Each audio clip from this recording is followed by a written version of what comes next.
Bom dia, igreja.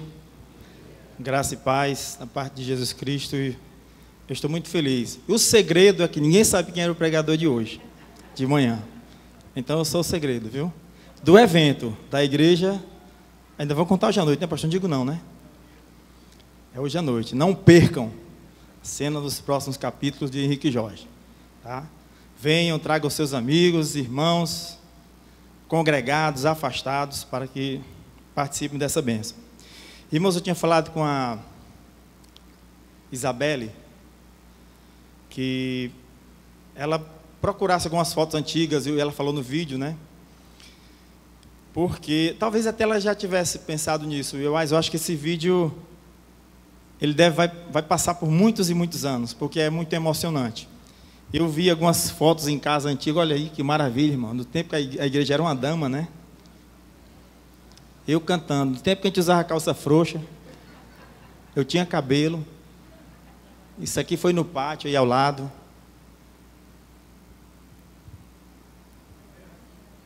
Coral. E arrebatados.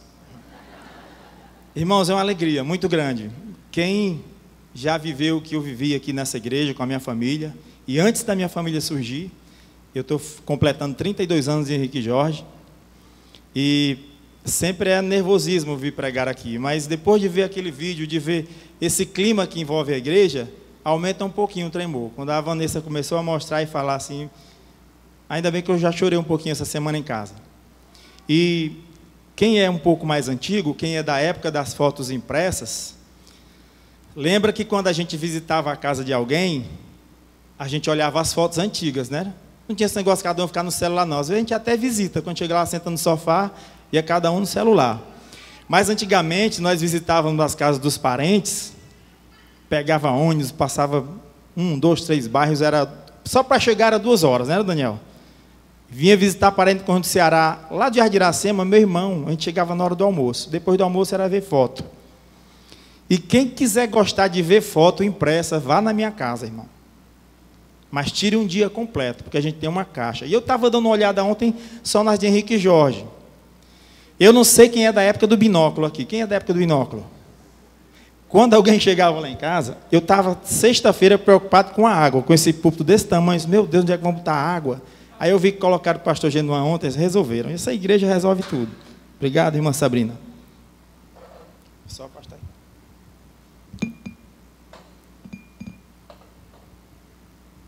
Então, irmãos, o binóculo, eu sou colecionador de coisas antigas, algumas eu tenho. Eu tenho cartão telefônico, eu tenho cédulas antigas, eu tenho moedas antigas, eu tenho carrinhos, eu tenho uma série de coleções. Aliás, a minha coleção de cédulas está faltando uma de 100, uma de 50, uma de 20. Quem quiser me ajudar, é para colocar na coleção, viu? E eu sou colecionador, e eu gosto de mostrar essas coisas lá em casa. Eu tenho um Walkman, eu tenho um Discman, eu tenho fita cassete, eu tenho um monte de coisa. Até a fita do meu casamento, a gente passou para CD, mas está guardado lá. Então, eu sou um saudosista total nas minhas coisas. E a gente, parece que quanto mais a idade vai chegando, mais a gente vai sentindo isso. E essa igreja me proporcionou um baú de memórias muito grandes. Muito grande. E eu havia separado no passeio para Belo, porque eu achava até que não ia dar tempo. E é bom porque vai encurtar a mensagem aqui. Mas eu tinha fotos, eu tinha separado, eu casando aqui com a Rose, foi aqui nessa igreja que eu casei. Até o Fabiano segurando a Lorena pequenininha ali no pátio. Muitas coisas, os meninos Renato sem barba. Muitas coisas, irmãos, maravilhosas. A Vanessa, bem magrinha, hoje ela está gorda, né? Era pequenininha a Vanessa, cantando aqui, encenando as crianças. Irmãos, uma maravilha, uma maravilha. Isso é muito bom, porque nos faz relembrar tudo que Deus fez nas nossas vidas. Mas isso está intrínseco, está no meio da mensagem que eu quero trazer. Que eu não encontrei nem título, viu, pastor? Pensei em tantos títulos que eu não encontrei. Mas abra, irmão, sua Bíblia aí, na carta de Paulo aos Romanos, capítulo 12. Romanos, capítulo 12.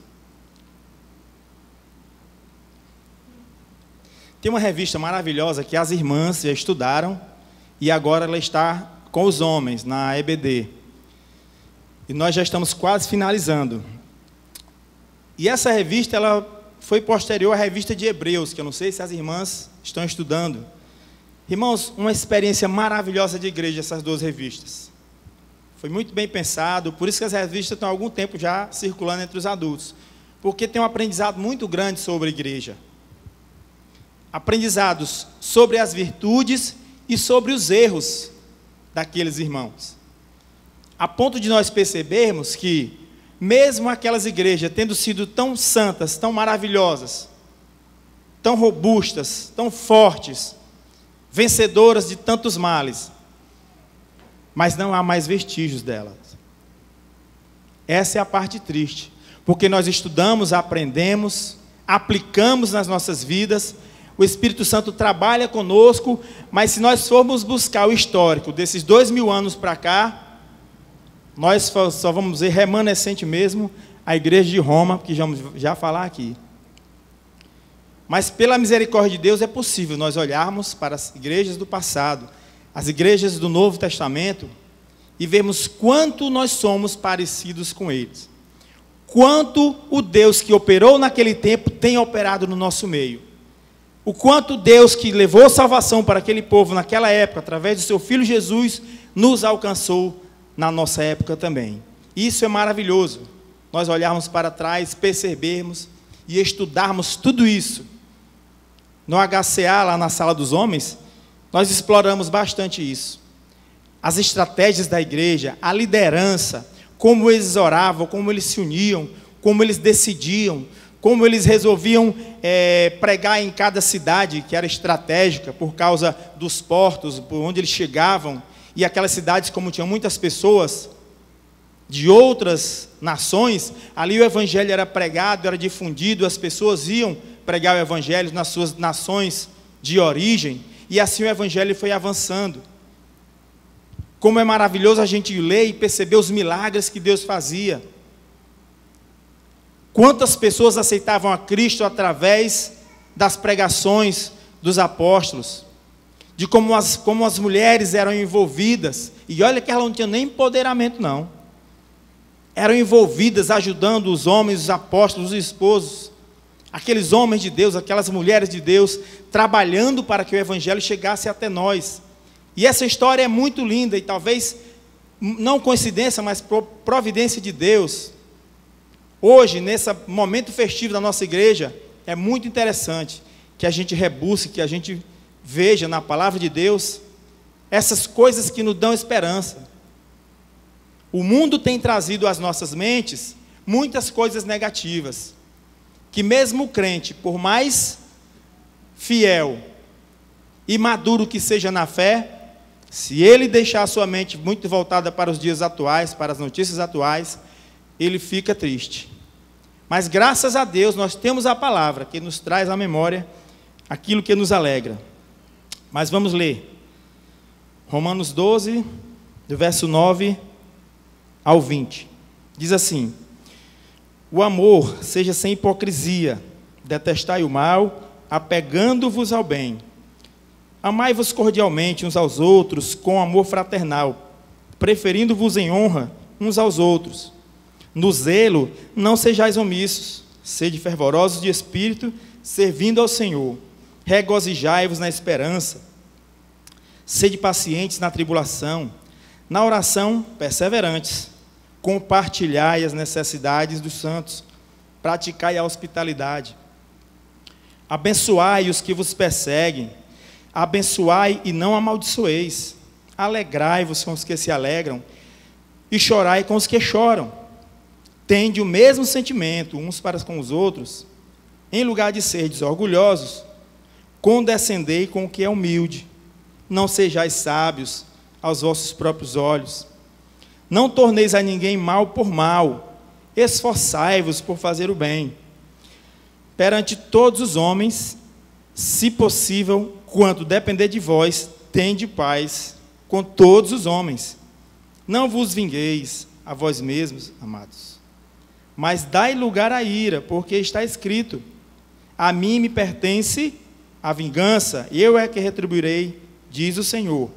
Pelo contrário, se o teu inimigo tiver fome, dá-lhe de comer. Se tiver sede, dá-lhe de beber. porque fazendo isto amontoarás brasas vivas sobre a sua cabeça. Não te deixes vencer do mal, mas vence o mal com o bem. Amém? Que conselho maravilhoso, né, irmão? Esse último aí. Nesse trecho, o título, que é o autor, a pessoa que traduziu, colocou, eu achei bem interessante, diz assim, na minha tradução aqui, virtudes recomendadas. Aí ele começa a discorrer sobre essas virtudes. E eu fiquei pensando assim, até no título eu fiquei pensando, recomendadas, por que não são impostas, né? Se Deus tivesse colocado, você tem que fazer isso, você tem que amar, você tem que ser humilde, você tem que vencer. Mas não é imposição de Deus, irmãos, é recomendação mesmo. Quando Paulo escreveu aqui para a igreja de Roma, ele estava escrevendo para uma igreja que aparentemente não tinha um problema de pecado, ou de relacionamento, como havia em Corinto, por exemplo. Ele não tratava de um assunto específico, é por isso que a carta aos Romanos é uma carta emblemática para a igreja, de aconselhamento, de fé, de motivação, de renovação da nossa mente, como ele mesmo aconselha um pouco antes. E ele fala assim, de uma forma bem enfática, no 12, verso 1, rogo-vos, pois, irmãos, pela misericórdia de Deus, que apresentei os vossos corpos como um sacrifício vivo, santo e agradável a Deus, que é o vosso culto racional. E depois ele fala sobre organismo, sobre corpo. Mas por que é que Paulo é tão enfático nessa questão da convivência, do convívio, para uma igreja que aparentemente não tinha problemas? Por que que talvez ele não foi tão enfático assim na igreja de Corinto? O problema era outro, era tratado. Irmãos, quando Paulo ou os apóstolos, alguém, os outros que escreveram cartas, quando eles estavam escrevendo, eles nem sabiam que ia chegar até nós. Eles não sabiam. O Senhor foi que trabalhou nesse tempo todo trazendo essas notícias, mas eles não sabiam. Olha, eu vou escrever para os romanos, mas eu sei que isso aí vai atravessar os séculos e vai lá para Henrique Jorge. Eles esperavam que Jesus voltasse a qualquer momento, como ainda hoje nós esperamos. E esses conselhos ele estava dando para a igreja como se dissesse assim, olha, cuidado, igreja de Roma. Cuidado, eu rogo a Deus por vocês, para que vocês não se envolvam com esse século, não se amoldem a esse século. A igreja de Roma passava por perseguição, um alto nível de perseguição e um alto nível de prostituição. E quem estava lá no meio? A igreja do Senhor Jesus Cristo. E Paulo aconselha de uma maneira enfática. É como, às vezes, a gente está tão bem espiritualmente, né? Pai, nada me derruba. Eu leio a Bíblia todo dia, eu canto 3 hinos de manhã, 5 de tarde, 2 antes de dormir, não pego no WhatsApp antes de dormir, eu vou ler a Bíblia, eu estou bombando. Se me chamar para evangelizar, eu vou. Às vezes a gente se encontra num momento assim. A gente pensa que a igreja, como foi lembrado ontem, né? As portas do inferno não prevalecerão contra mim. É contra a igreja é junta, a igreja é unida. Bem lembrado ontem pelo pastor, é uma maravilha lembrar, irmãos, que a igreja está vencendo. É a igreja que está entrando no inferno, não é o inferno que está diminuindo a igreja. Nós somos poucos, mas somos poderosos em nome de Jesus, porque estamos cumprindo o ID e uma promessa feita à igreja, sobre a vitória da igreja. Mas às vezes nós vivemos esse momento. Nós mesmos, como igreja de Henrique Jorge, nós achamos que somos uma igreja muito sadia, doutrinariamente. Nós nos orgulhamos das nossas organizações e nós dizemos, pouquíssimas igrejas na nossa convenção, né, Janderson? Tem o organograma que nós temos. Pastor, diretoria, diáconos, HCA, MCA, mensageiro, embaixadores, que mais? Juniores. Irmão, é lindo, a gente olha assim para o organograma e é exatamente isso que acontece, mas cuidado. Cuidado porque outros passaram. E nós estamos vivendo o nosso tempo. E aqueles conselhos que Paulo deu a Roma, era mais ou menos, cuidado. Cuidado, porque tem outras igrejas aí, que também começaram assim. E se não for a misericórdia de Deus, se não for o Senhor agindo em nossas vidas, através do amor e de tudo que Ele vai falar aqui, nós não somos capazes, irmãos, de vencer o mal. Porque o mal é todo dia, a toda hora, em todo lugar, todo momento. E nós estamos avançando contra ele, porque nós somos igreja, porque nós somos salvos em Jesus Cristo, e nós temos essa capacidade vinda do Espírito Santo, não é por nós. É tanto que lá no meio ele vai dizer que nós não devemos pensar por nós mesmos, achar que a força é nossa, achar que a sabedoria é nossa. Mas ele começa, nesse trecho, Paulo, falando sobre o amor. O amor, né? O amor. Quem não tem um conceito sobre o amor? Talvez cada um de nós tenha um conceito diferente sobre o amor. E Paulo, ele não dá conceito nenhum sobre o amor. Paulo fala logo do amor. Se eu fosse preparar o sermão sem ter me baseado nesse texto, eu ia colocar o amor lá para o final. Porque eu ia falar de uma série de coisas inferiores ao amor, aí depois eu fechava com o amor. Ia ficar legal, né, Renato? Ixi, agora vem o amor, agora vai fechar com chave de ouro, não, com suco de cajá. Vai fechar agora. Mas Paulo coloca o amor. No verso 9, o amor seja sem hipocrisia. E vai logo direto no grande vilão, a hipocrisia. E detestai o mal. E ele não sai conceituando o amor, como nós também conhecemos em Coríntios 13, que ele não conceitua também, mas ele dá vários exemplos. O que Paulo quer dizer aqui é que o amor é uma atitude, não é um sentimento, não é uma frase, uma música linda que a gente pensa e faz e se arrepia quando está apaixonado. O amor, essa música para mim ela traduz o amor. Não, se não for transformado em atitude, e é isso que Paulo quer dizer. Não adianta ser uma igreja amorosa se depois, nessa sequência aqui que ele dá, não praticarmos isso. Porque logo depois eu separei alguns conselhos. Dentro desse aqui tem pelo menos uns 15. Eu separei apenas 5 e os outros estão dentro dele, para ser mais resumido. E o primeiro é esse: amai. Amai. E eu, lembrando do passado, irmão, sou o primeiro hino que eu cantei aqui, viu, João?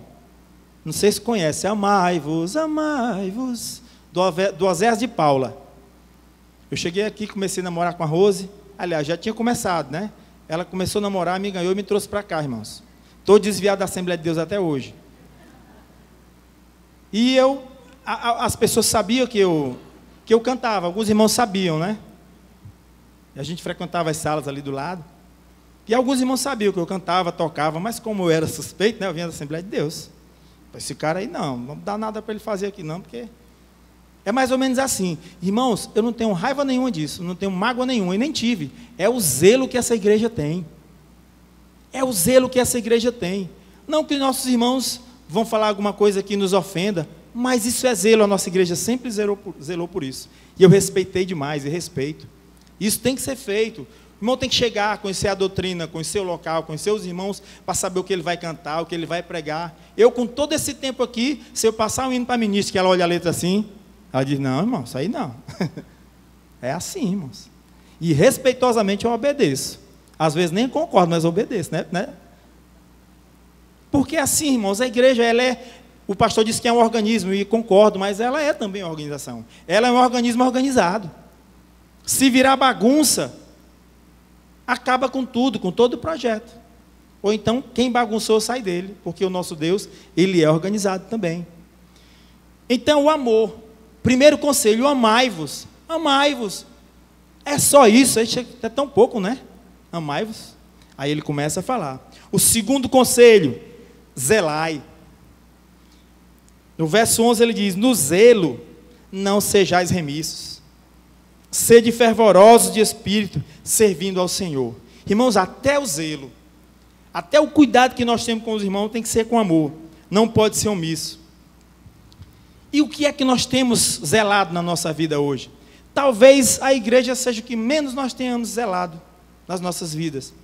Em um momento em que o mundo vende para nós que o que vale é se preparar para o futuro. E muitos de nós, principalmente os jovens, estão tão focados no futuro, que tem 2, 3 empregos, e não quer saber de filho, de casar, o negócio é o futuro. Que aprendeu na igreja sobre os dons, os talentos, mas agora chegou a hora de trabalhar e casar, e parece que tudo isso fica esquecido. O zelo, porque Paulo também, um pouco antes, ele fala dos dons, que devem ser exercidos na igreja. E nós, com esse ímpeto, com essa ânsia de sermos alguém, de ganharmos dinheiro, termos uma casa de praia, uma casa no campo, uma Ferrari na garagem, vai zelando do seu projeto de vida e vai deixando de lado o projeto de igreja, que é o mais importante. Por que o projeto da igreja é o mais importante das nossas vidas? Porque é um projeto que não pensa em mim, é um projeto que pensa no outro. A igreja é um lugar de gratidão, onde eu reconheço que aquilo que Deus me deu, eu devo colocar na horizontal, para que eu alcance o meu irmão. E quando eu zelo só pelo meu futuro, eu posso até dizer assim, para quando eu estiver trabalhando, vou ganhar 10 mil reais, e só para vou dar todo mês para meu pai, R$1.000, para minha mãe, R$1.000. Vou dar um salário mínimo. Irmãos, era o meu sonho. Viu, Walter? Era o meu sonho, Essa frase é a cara do Walter. Eu tinha muita vontade de ganhar dinheiro e dar um salário mínimo nos meus pais, todo mês, no mínimo, por tudo que eles fizeram para mim. Pergunta aí se eu cumpro isso. Eu acho que eu dou alguma ajuda para minha mãe, mas às vezes que eu almoço na casa dela, que eu vou toda semana, não paga nem o que eu dou ela por mês. Então a gente não consegue, a gente olha tanto para nós mesmos, para o nosso futuro, zelar, estudar, estude, irmão, estude, mas não esqueça que o seu talento, o seu projeto é investir no reino de Deus. É investir no reino de Deus. Quando eu comecei a desviar essa visão, Deus, tirou, por amor a mim, porque o meu talento, o meu projeto, é principalmente esse aqui. Não há projeto que se sustente sem Deus no comando, sem Deus abençoando, sem Deus conduzindo. E essa igreja é uma base essencial para a minha vida. Isso não é segredo. Eu falo para qualquer pessoa. Ontem chegou o pessoal de Tabatinga, eu conversando com a irmã, ela dizendo que estava maravilhada, pastor, pela abertura da igreja, por agora não ser mais uma órfã. E ela disse, olha, eu tomara que dure muito. Eu disse assim, eu também, eu estou aqui há 33 anos, estou tentando ficar por aqui. E ela olhou assim, 33? É uma vida, irmãos. Isso. De alguma forma eu tenho tentado zelar. Eu sou crítico, às vezes sou chato. Às vezes eu levanto porque o som está alto, né, Valmir? O Valmir vai e eu vou atrás dele também. A gente vai ficando velho, parece que o tímpano vai ficando mais apurado, sabe? Mas, irmãos, eu amo essa igreja. É aqui que eu quero corrigir meus defeitos. É aqui que eu quero levantar as mãos na hora do louvor com os meus irmãos. É aqui que eu quero chorar, que eu quero sorrir. Isso é zelo, porque eu quero isso. Porque é bom para a igreja, mas também é muito bom para mim. É aqui que eu saro, que eu curo as minhas dores. E assim como eu zelo pela igreja, os irmãos têm zelado por mim. Eu me sinto amado. Às vezes até quando você chega chateado ou de casa, né, irmão Luiz? Chega aqui, o Senhor vai trabalhando, apara aqui as arestas, a gente sai todo feliz de mão dada, com os filhos, com a esposa, recomeça. Irmão, se nós zelarmos pelo reino de Deus, o dono do reino vai zelar por nós. Ele tem feito isso comigo, eu não sou melhor do que vocês, posso ser até mais bonito, melhor não sou. Ele tem feito comigo de uma maneira maravilhosa. O zelo, o cuidado. Às vezes eu fico olhando para as minhas filhas, eu digo, meu Deus, quando eu não estiver mais aqui, eu não vou poder ver, mas eu gostaria de ter a certeza, antes de partir, que as minhas filhas vão estar dirigindo o louvor, que as minhas filhas vão estar envolvidas na música. Pode até fazer outra coisa, mas como a música é algo que está na minha vida, eu gostaria muito de saber disso. Não vou saber, só lá no céu, né? Mas já hoje eu vejo, ontem vendo as fotos, eu vi as meninas encenando, eu juntamente com elas. Irmãos, isso é maravilhoso. Essa memória que Deus põe nas nossas vidas. Não sejais remissos, irmãos, no zelo. Cuida. Economiza os copos. Economiza o papel higiênico. Economiza a água, a energia. Cuida dos instrumentos, dos bancos. É zelo também. É zelo. Cuida do irmão, procura saber como ele está, o que ele está precisando. É muito bonito nos grupos, quando alguém chega e expõe a necessidade humildemente, o outro irmão vai lá e ajuda. Irmãos, isso é igreja. E pela graça e pela misericórdia de Deus, nós temos feito isso, dentro do nosso nível de colaboração. Nós temos feito. O terceiro conselho, primeiro amai, segundo zelai. Alegrai-vos. Eu juntei dois aqui, do verso 15 e do verso 12. alegrai-vos e regozijai-vos. Tem diferença, irmãos? A diferença é o que eu penso, pelo que eu li aqui, e por que essas duas palavras estão juntas, no mesmo pool de aconselhamentos. A alegria parece que é aquela coisa mais momentânea. Eu vi o irmão Franzelli, falou algo e a gente se alegra ali, ou chora, como também diz, chorar é com os que choram. Mas o regozijar, eu penso que a gente sentar com o irmão e ficar lembrando das coisas que Deus fez, sabe? Aí vem um regozijo, aquela alegria do passado, de tudo que Deus fez.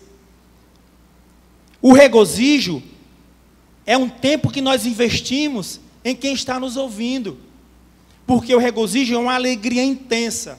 Uma alegria intensa, irmãos, não é capaz de ser exposta apenas em um abraço, em um sorriso, ou 1 minuto, ou 2 ou 5. O regozijo é aquele que você senta, conversa, e começa a contar as bênçãos do Senhor. Esse regozijo tem que existir na igreja. Algo que move o nosso coração. Muitas vezes, quando nós não estamos suportando o presente, e nós falamos muito no futuro, da glória, isso é ótimo, mas muitas vezes nós precisamos revisitar o nosso passado. Aquilo que Deus já fez por nós. Por que é que nós chegamos aqui? Por que é que eu sou o que eu sou hoje? Por que é que eu tenho o que eu tenho hoje? O que foi que Deus trabalhou nesse ser tão impuro, tão ruim? E a gente começa a se regozijar. Diz assim, Senhor, o Senhor é tremendo mesmo. Pela tua misericórdia, como diria o Daniel, grande pensador, como é que Deus salva uma porcaria dessa? Ouvi do Daniel isso, é profundo. Ele fica pensando, parece que Deus faz com a gente. A gente começa a pensar de onde Deus nos tirou. Até o ímpio faz isso, irmãos. Ontem eu me emocionei demais, vendo uma coisa que eu nunca mais tinha feito, não vou voltar a fazer, e não aconselho você a fazer. Eu assisti o Caldeirão do Hulk, me perdoe, irmão. Irmãos, fazia muito tempo que eu não via um programa desse da tarde de sábado. Eu não perco tempo, graças a Deus. E aliás, lá na faculdade, os ímpios, né, uma sala de mais ou menos 40 pessoas, o professor pergunta assim, vocês que assistem Big Brother e as novelas, aí todo mundo, eu não. Nessa hora parece que eu estou na igreja, sabe? Rapaz, o povo está ficando sábio, viu? Mas ontem eu caí, irmãos. Porque eu ouvi falar da volta de Sandy Júnior. E eu era fã e eu comprei vários CDs de Sandy Júnior para a Lorena, e ela está com muita vontade de assistir. Eu estou fazendo tudo para ela assistir onde está passando, que é para ela passar vontade de ver o show. Mas eram músicas mais simples. Aliás, a música mais capciosa dele era da Maria Chiquinha, quando começaram. Que se fosse, ela cantou depois, olha só, irmãos, no final ela cantou e ela ficou com vergonha. Ela e ele ficaram com vergonha da letra, não sei quem assistiu, quem percebeu. Ela ficou com vergonha quando ela cantou a última estrofe, porque era uma música capciosa, ele estava começando. As outras não, são músicas românticas.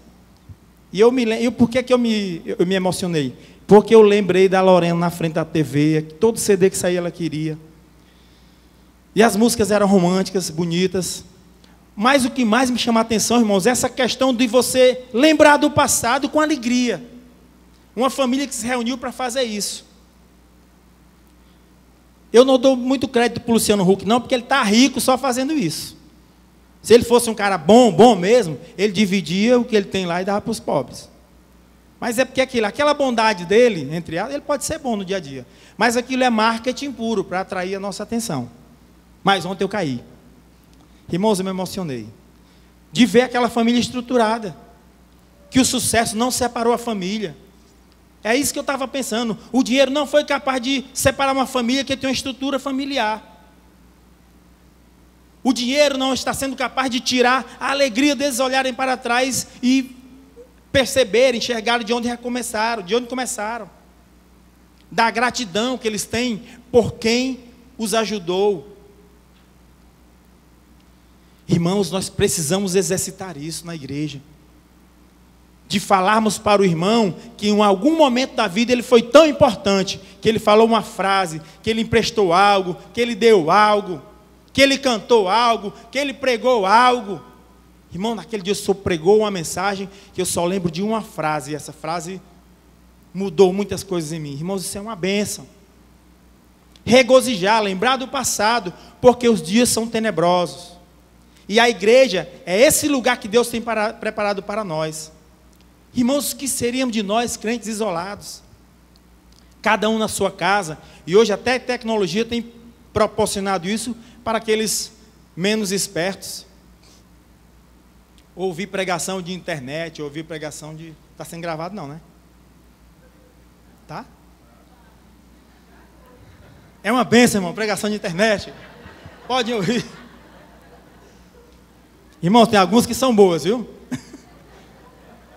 Mas não é ela que vai fortalecer a sua fé.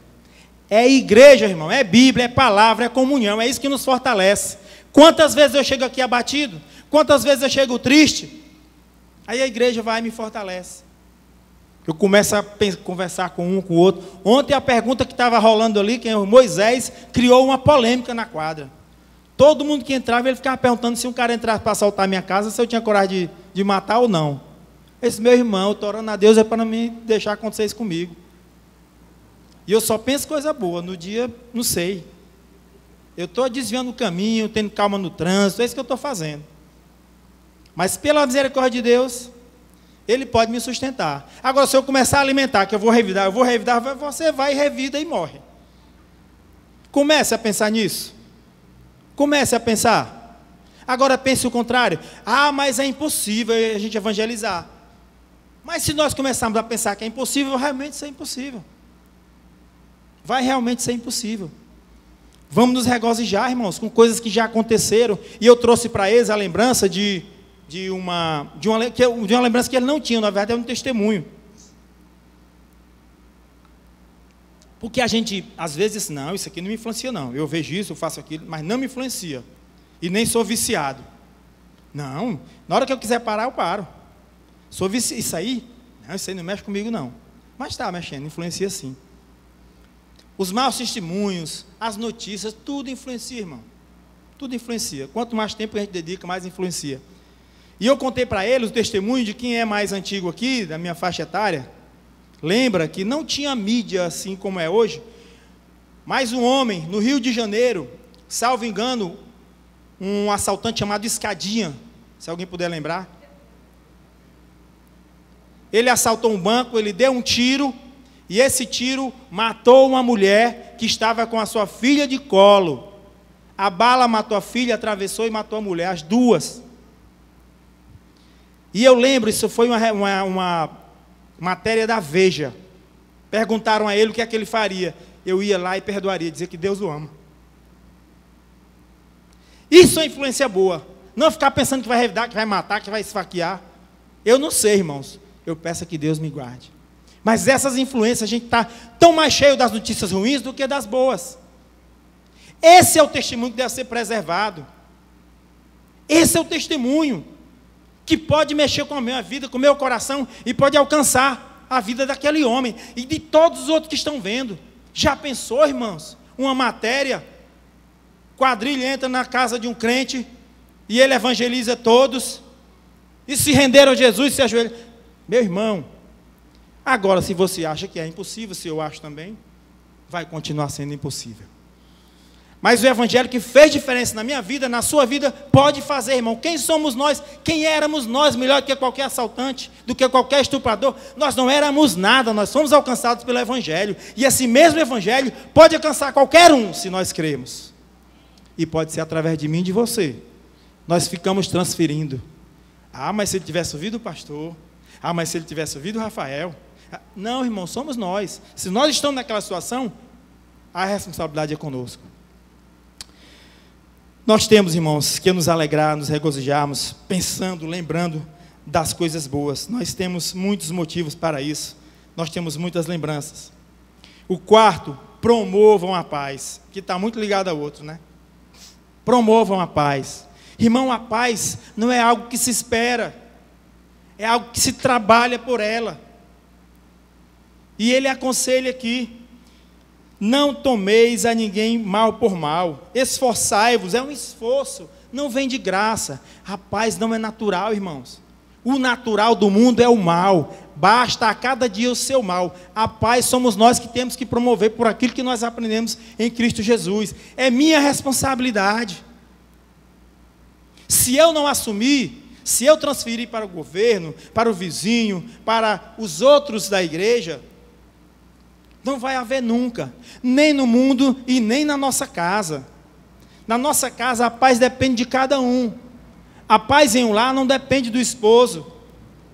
A paz no lar não depende dos filhos ou da esposa, de mim. Se cada um disser, depende de mim. Se ele falar alto comigo, eu vou falar baixo. Se ele gritar, eu vou responder baixo. É assim. Mas enquanto nós ficarmos transferindo, nem a igreja vai poder desfrutar de paz. É algo que é nosso. Ele fala sobre a vingança, que também está dentro da questão da paz. E ontem, durante a conversa polêmica lá com os meninos, eu dei um exemplo que se fosse um dia depois, eu teria ficado orgulhoso, mas eu sinto vergonha hoje quando eu lembro disso. Mas eu contei também na sala dos jovens, que um tempo que eu fui professor dos jovens, eu tinha um fusquinha branco, ó, caindo nos pedaços. Aí eu estava lá no centro, no engarrafamento, e o cara, achando pouco, bateu no meu fusca. E eu devia ter uns 23 anos, ó. No auge, eu era sarado, viu, irmãos? Eu era parrudo, eu era cabo do exército, pensa aí. Campeão dos negócios de física lá, de exercício. Eu me achava, fazia 12 barras, 35 apoio de frente. Eu ia perder para quem? Quem é que vai vencer? O filho de Deus ou o filho do diabo? Era assim, eu era o cara. E ele bateu no meu carro e era um engarrafamento, e eu pedi para ele parar, sinalizei para a gente conversar, e ele não, seguiu. E no engarrafamento eu sinalizando para ele. Isso. Irmãos, olha, ó. Filho de Deus não vai perder para o filho do diabo. Eu desci com a chave de fenda do meu carro e risquei o capô do carro dele. Eu disse assim: você não vai pagar meu prejuízo, mas você vai ter um também. Olha a justiça do homem. Olha a justiça do homem. Eu não sei se a Rose estava comigo. Se ela tivesse, acho que ela não teria deixado, não sei. Irmãos, que vergonha que eu tenho. Eu conto isso para você hoje, para eu não fazer. Outra coisa, estava passando um ônibus lotado na época, que era pior do que é hoje, viu? Não tinha Uber não, para levar o pessoal, era tudo no busão mesmo. Todo mundo olhando assim. Rapaz, quando eu esfriei a cabeça, Renato, eu fiquei pensando, meu Deus, poderia ter morrido. O povo no ônibus podia ter um monte de irmão lá de Henrique Jorge. Olha aí, pô, o cara que canta lá na igreja, ó. Esse bicho é melhor com a chave de fenda na mão do que com o microfone, viu? Irmãos, eu tenho vergonha, Não façam isso, não tentem fazer. Quando os próprios homens da segurança digam não reaja, é porque é sério, o negócio é sério. Eles aí não têm compromisso não. Nós temos, irmãos. Com Deus, com o reino, com a nossa família, com a nossa vida, nós temos. Nós temos algo mais a realizar. E nós devemos promover a paz. Que coisa maravilhosa se eu tivesse chegado na porta daquele homem, irmão, você pode pagar. Teu não, rapaz, estou sem dinheiro, não posso pagar nem o meu que está arranhado. Deus te abençoe. Vai na paz, meu irmão. Seria lindo. Mas aí a gente chega em casa, se ajoelha, ora, o Senhor me dá uma oportunidade de eu pregar o teu evangelho. Oh, eu quero o Senhor ir para o interior. Aí vem as oportunidades no dia a dia, né, Jandas? A gente vai só perdendo. Só. Hoje não, Senhor, deixa comigo que eu resolvo. Hoje não, depois, Senhor, essa oportunidade aí. Deus está dando todo dia a oportunidade para nós sermos mais crentes, mais santos, mais pacientes. Se você falar com qualquer homem sobre paciência, ele vai falar do trânsito. Ah, rapaz, no trânsito irmãos, pois eu aprendi coisas maravilhosas no trânsito e hoje talvez eu seja um dos motoristas mais pacientes. Às vezes quem quer me desempacientar é minha esposa. Vai por aqui, vai por ali. Não, vai por aqui. Quando eu entro no meu carro, aquele o ar-condicionado de 5 graus, que está até quebrado, aí é que eu tenho que me concentrar mesmo. Senhor, esse espaço aqui é só meu. Senhor, vai comigo, porque os dias são maus. Me ajuda, eu boto um louvor. Aí eu tenho vencido, irmãos. Tenho vencido. Você pensa que não sobe aquela coisa assim? Sobe. Quando o cara fecha a gente. Mas eu tenho que estar lembrando disso. É esforço, irmão. Não é por acaso, não. Não, eu aceitei a Jesus e gosto lá de Henrique Jorge. Meu amigo, vai melhorar tudo. Tudo que acontecer. Não, irmãos, é esforço. Todo dia um esforço diferente. E nós temos que promover a paz. E nós temos que abençoar as pessoas também, dentro desse conceito da paz. Eu fico muito feliz que, quando, mesmo no meu trabalho, eu tenho essa missão hoje. Eu tenho uma missão no meu trabalho. Tanto quanto cumprir as metas da minha igreja, da minha empresa,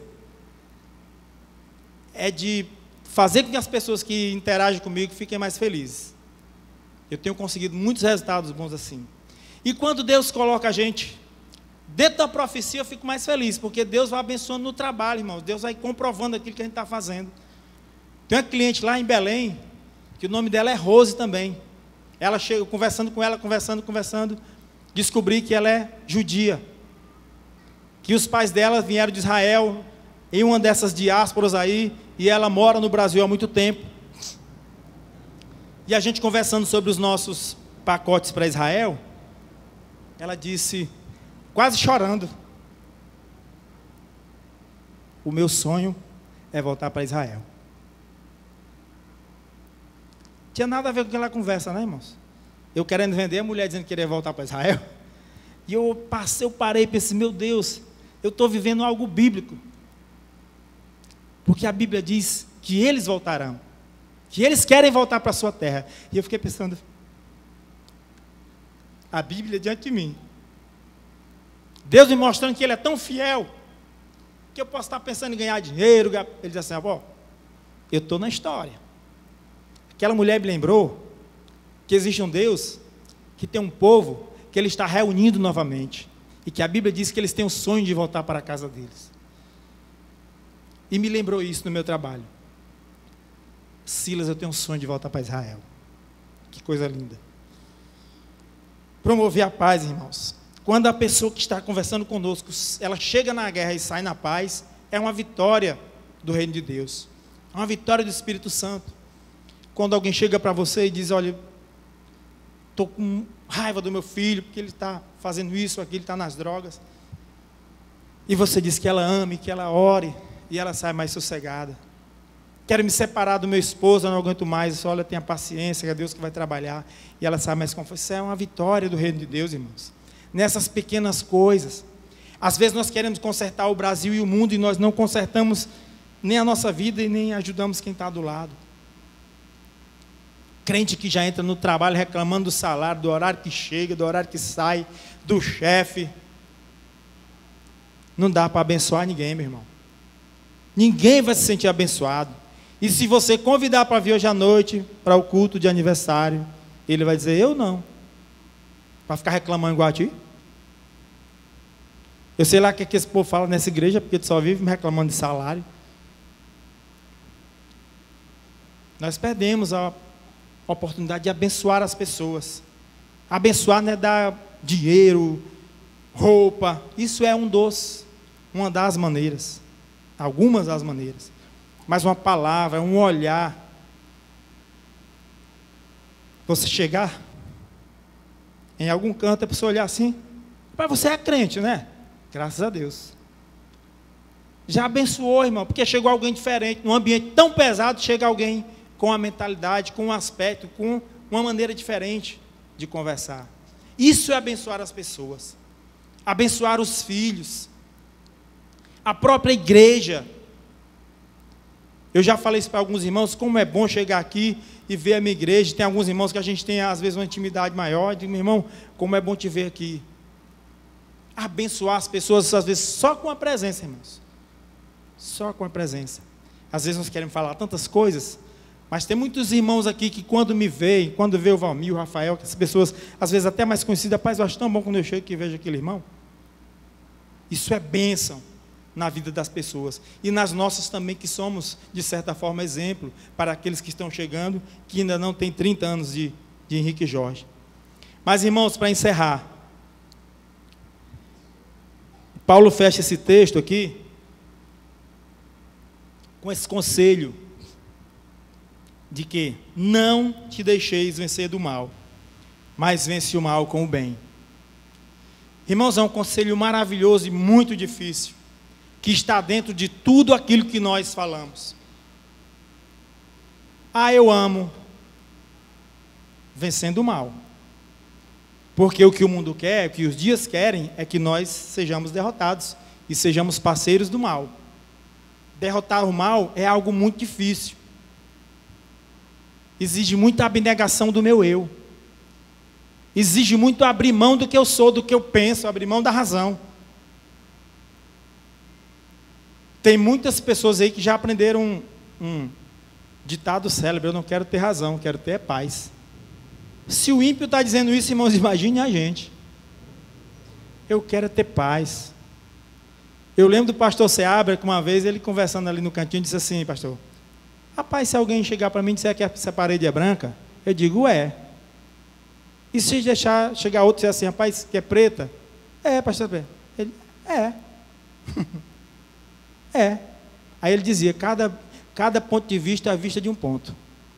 Isso quer dizer que a pessoa seja insegura? Não. É claro que a gente deve ter posição. O que ele está dizendo, irmão, que tem as coisas tão bobas que a gente se apega a teimar e mostrar que tem razão, e geralmente as nossas brigas, as nossas inimizades, é por causa da famosa razão. Quando alguém diz assim: rapaz, não é assim mesmo. Aí o outro pensa assim: rapaz, acho que não é não. E começa de novo aquela amizade. Irmãos, vencer o bem, vencer o mal com o bem. Eu quero dar um exemplo agora também sobre a vingança, que a vingança é vencer o mal com o bem. A gente às vezes não entende alguns versículos que são, parece que isolados na Bíblia, mas ele está recheado de outros exemplos ao redor. E quando a gente lê que Deus diz assim: minha vingança, a gente pensa assim: rapaz, tu está na mão de Deus. A gente vê até hino dizendo isso, né? Olha eu aqui, eu já venci. Vocês não sabem de onde eu saí, não sabem o que eu já passei. Deus vingou por mim, Deus fez isso. Aí chega um vizinho lá do Ângelo, mudou de casa agora, né, Ângelo? O Ângelo mora na região metropolitana de Fortaleza. Aí chega lá, não conhece os vizinhos, vizinho brabo. Aí o Ângelo não gosta daquela mulher: esse que eu te digo, varão, está na mão de Deus. Eu sou homem de Deus, tu vai penar por causa disso. Não é essa a vingança, irmãos. Não é essa a vingança. A vingança de Deus é tão surpreendente, já que o assunto, né? O segredo é surpreendente, você não vai saber. Apenas entregue. Entregue. E o exemplo que eu tenho disso: eu era tesoureiro numa casa de câmbio. Está gravando, né? Não pode dar nomes. Eu era tesoureiro numa casa de câmbio. E o cliente, eu passei uma quantidade de $2.000, eu passei para ele a mais. Quando eu passei, que eu fui fechar o caixa, eu percebi. E eu tinha certeza.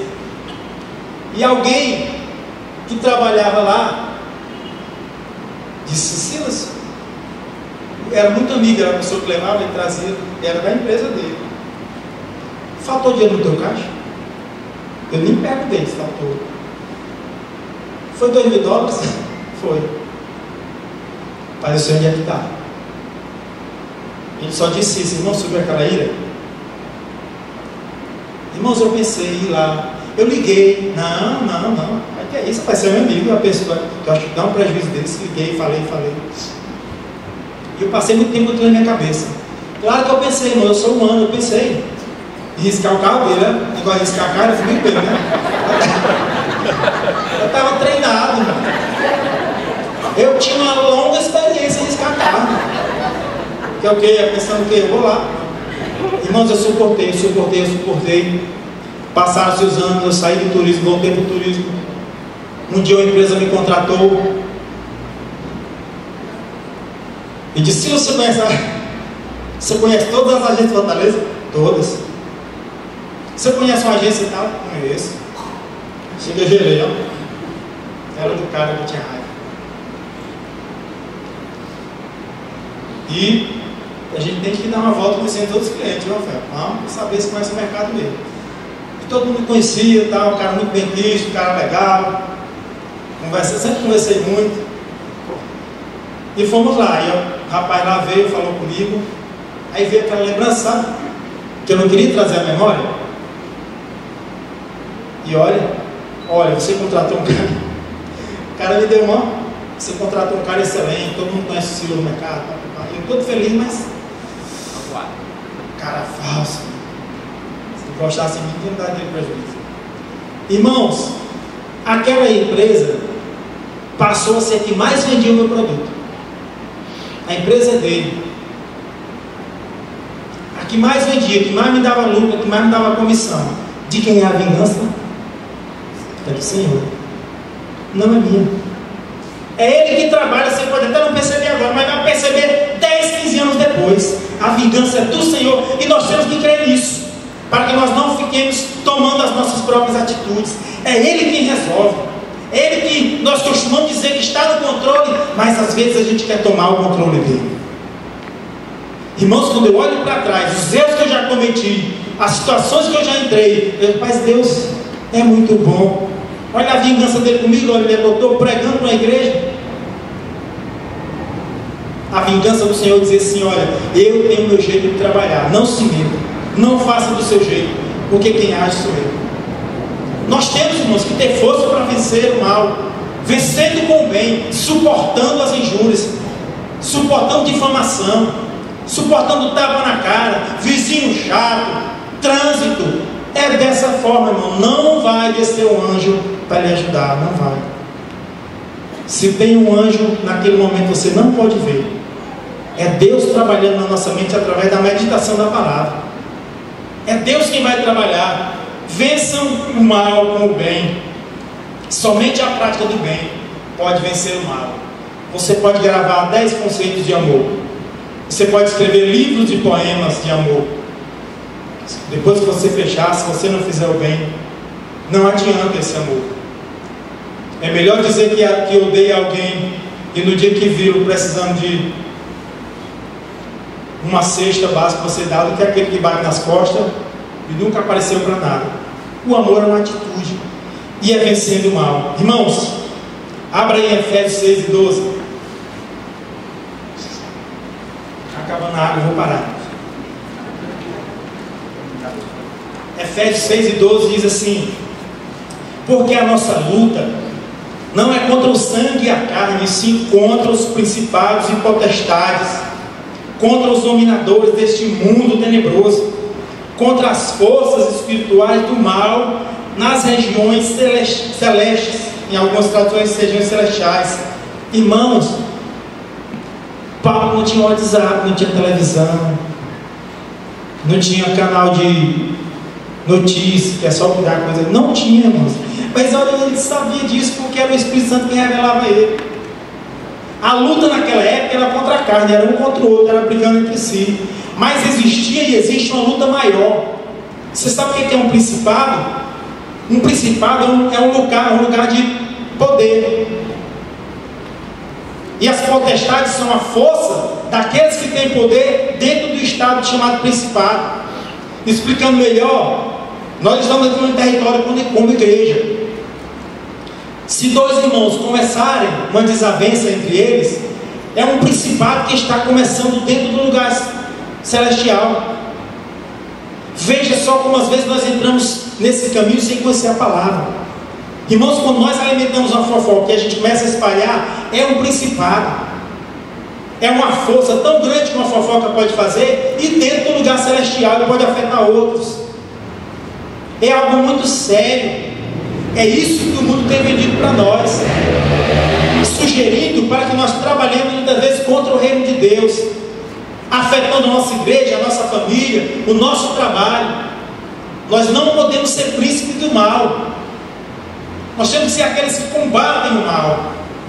E é só o que acontece. As mensagens negativas que vêm nos fazendo ser vítimas e alimentando a nossa mente com coisas negativas, e a gente vai repassando isso. Nós não podemos estar à mercê dessas potestades e desses principados que dominam as nossas mentes. O diabo tem trabalhado a mente das pessoas. É claro que um crente não pode ser possesso. O crente em Jesus, mas a mente dele é trabalhada. Se ele der ouvidos àquilo dali, você sabe por que você compra roupa tal, da marca tal, da cor tal? Porque existe uma rede chamada marketing que vende para a gente isso. E acho que os marqueteiros vão poder trabalhar com o inimigo, porque pensa num cara para gostar de marketing. Me perdoa os irmãos do marketing aqui, viu? Estou dizendo como estratégia. Porque a compra, ela é uma sugestão de venda. Eu não estou pensando em comprar, mas a propaganda vem, ó, e todo dia eu estou vendo. O inimigo faz assim também. Não estou pensando em pecar não, ó. Hoje até que vou ter um dia tranquilo. Aí o diabo começa. Lá no meu condomínio ele começa na escada logo. Quando o meu vizinho passa fumando na minha frente, ele já começa lá. É assim, irmãos. O salmista, não sei se foi Davi que escreveu, mas no Salmo 5 ele diz: de manhã eleva a minha voz a ti, e o Senhor me ouve de manhã. A questão é que de manhã a gente vai direto para o WhatsApp. Não, Senhor, depois. Espera um pouquinho, deixa eu ver as mensagens.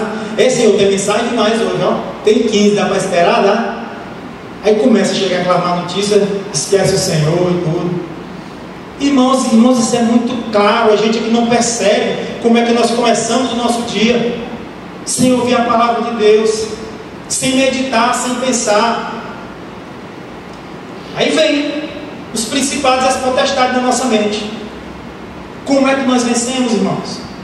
Se a palavra que era para tomar o primeiro lugar, para a gente meditar, ela perdeu o lugar. Ele tem que ver o WhatsApp. Terrível, irmãos. Eu consigo, irmão, eu já contei. Eu já passei 7 horas. Não é de noite, assim à tarde. Eu já passei 7 horas. E olha eu aqui, sem ver o WhatsApp, nem morri. Eu não morri, irmão. Não aconteceu nada que eu pudesse mudar. E se alguém morreu, eu também não podia ressuscitar. E se fosse algo ruim, uma hora ia chegar para mim. Mas eu não posso ser escravo disso. Eu tenho que administrar o meu tempo, tanto para meditar, para ler, quanto para trabalhar, para fazer nada. Tem dia que eu fico tomando café e não fazer nada. Mas eu regro isso na minha vida. Eu regro na minha vida. Eu não sou escravo disso. Eu não sou. E eu tento fazer isso e Deus vai me segurar. Porque são essas mensagens que vêm à nossa mente. Mas para encerrarmos mesmo agora, irmão, Salmo 126. Salmo 126 diz assim: quando o Senhor restaurou a sorte de Sião, ficamos como quem sonha. Então a nossa boca se encheu de riso e a nossa língua de júbilo. Então entre as nações me dizia: grandes coisas o Senhor tem feito por eles. Irmão, você já passou por uma situação difícil? E quando acaba assim, você... agora eu posso sonhar de novo. Estou começando a tirar a cabeça da areia movediça. Estou começando a respirar. Estou começando a ver um horizonte. Esse salmo, ele tem algo parecido e muito mais forte. Aquela nação, o salmista estava falando do escape que Deus havia tirado, dado a eles, de uma situação difícil, de uma nação que era presa, que era escrava, e agora podia sonhar. Nós como igreja podemos entrar em situações assim. A igreja pode entrar em situação difícil, a sua família pode entrar em situação difícil, eu particularmente, cada um de nós podemos. Mas nós temos que clamar ao Senhor, buscar no Senhor a saída, a solução, e dizermos aqui como salmista, que agora nós somos como aqueles que sonham. Nós estamos aqui tomados por um sentimento de aniversário, de festa. Isso é uma maravilha, irmãos, maravilha. Mas pode ser que algo aconteça nas regiões celestiais, no nosso meio, que venha acabar com um pouco desse clima. E a cada dia a gente está nessa situação. E Paulo aconselhou lá aos romanos: tenham cuidado. Tenham cuidado. Eu tenho certeza que o salmista, mesmo com aquela gratidão, não queria ter passado pelo que passou, mas passou e agradeceu. Se nós passarmos, agradeçamos e sejamos de novo com aqueles que sonham. A vida segue. Mas se nós seguirmos o conselho de Paulo aqui, que Roma não seguiu, nós pereceremos. A igreja de Roma, que foi onde eu comecei minha palavra, começou a entrar por um caminho que desvirtuou a doutrina, desvirtuou o batismo, desvirtuou a questão da santidade, começou a colocar coisas para agradar as pessoas e os imperadores, e infelizmente só ela sobreviveu ao que existe aí hoje. Apostatou da fé. Apostatou da fé. Irmãos, sabe por que aconteceu isso? Porque alguma geração falhou, alguém falhou, alguém deixou passar, alguém não zelou, alguém não amou, alguém não se alegrou, e esse alguém talvez tenha feito mais adeptos. E eu quero dizer, irmãos, que a nossa igreja é uma bênção. Ela é maravilhosa, não é perfeita, mas é o corpo de Cristo aqui representado nesse lugar, que nós fazemos parte, mas nós temos que cuidar. A nossa geração vai passar, e quem vai pregar o Evangelho? A nossa geração vai passar, e quem vai estar aqui cantando, ensinando as crianças? Isso tem que ser feito hoje. É um cuidado que nós temos que ter hoje, ensinando os nossos filhos. Irmãos, que maravilha ver uma igreja cheia de crianças como ontem. E a produção parece que tem aumentado. Os irmãos estão mais alegres, fazendo menino, né? Isso é lindo, irmão. Quando eu era da Assembleia de Deus, uma coisa que eu lembro, o batente lá não era tão alto assim, não sei quem era mais baixinho, ficava assim, ó, cheio de menino. O pai ficar olhando, ele não correr, ele não ficar tomando conta do culto, tirando a atenção, era de frente, ou então do lado do pai dormindo. Até isso se perdeu. A gente, não, o bichinho, né? Não, ele está correndo, ele está aprendendo. Não, ele está ouvindo, é por osmose, irmão, o evangelho é por osmose, ele está na pele. Aí o pai transfere para a igreja, ele não sabe dizer, meu filho fica aqui, dá um celular. Não, ele vai ficar jogando, mas não interfere nada não. Isso é uma besteira, sabe? Irmão, se for perto de mim, não é, eu me levanto para o outro canto. Porque o meu pai me ensinou que dentro da igreja tem que ouvir. E eu aprendi, irmãos.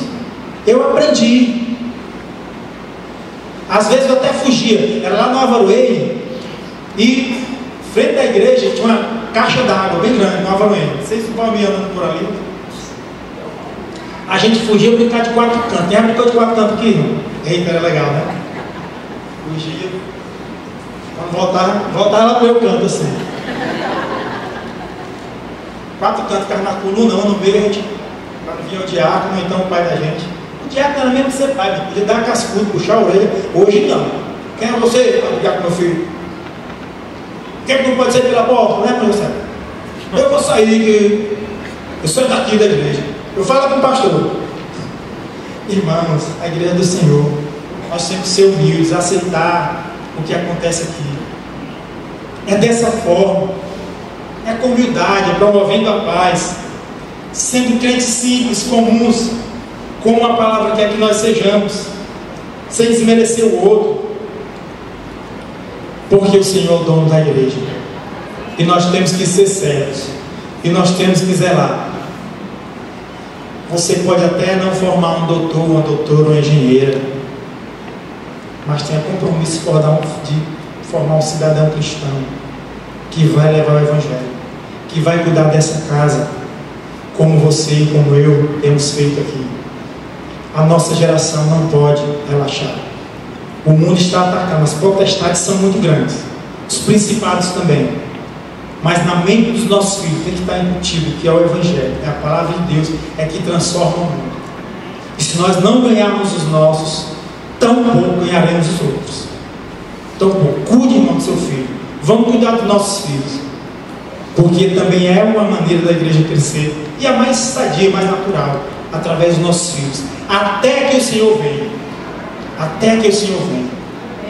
Minha geração de Henrique Jorge, vamos cuidar para que o Evangelho continue sendo pregado aqui, no mínimo, como ele tem sido.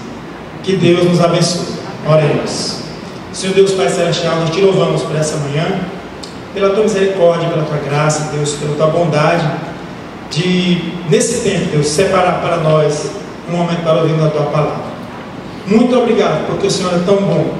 Nós não merecemos nada, nós não merecíamos, Deus, esse evangelho que atravessou séculos, passou por tantos lugares, Deus, e chegou até nós, até o nosso lar. Agora não deixa, não permita, Deus, que nós não repassemos isso para a próxima geração, para os nossos filhos, para todos aqueles que o Senhor põe diante de nós. Que nós vençamos o mal com o bem, amando como o Senhor nos amou, tendo a paciência que o Senhor teve conosco. Usa as nossas vidas, Deus, para que o Teu reino se expanda cada vez mais, que nós sejamos privilegiados, ó Pai, de um dia chegarmos diante do Senhor e termos a consciência de que fizemos o mínimo para que o Teu reino fosse pregado, a Tua palavra aqui na terra. Obrigado por tudo, Pai, nos sustenta com a Tua mão poderosa. Eu te oro e nós choramos, ó Deus, no nome de Jesus. Amém.